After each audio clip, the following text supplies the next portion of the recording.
पचीरा गांव में अवैध अतिक्रमण पर प्रशासन का चला बुलडोजर, कब्जाधारियों में मचा हड़कंप। सूरजपुर जिले के ग्राम पंचायत पचीरा में मंगलवार को राजस्व और पुलिस की टीम ने अतिक्रमण हटाने की कार्रवाई की है।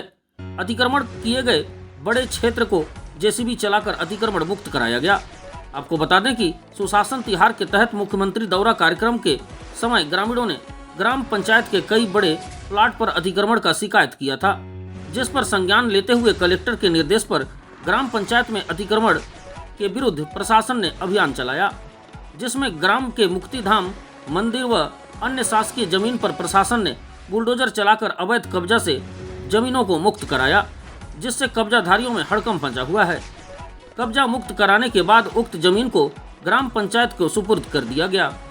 कब्जा मुक्त कराए गए जमीन पर प्रशासन के द्वारा वृक्षारोपण कराया जाएगा। अतिक्रमण के विरुद्ध कार्रवाई में राजस्व और पुलिस बल सक्रिय रहे।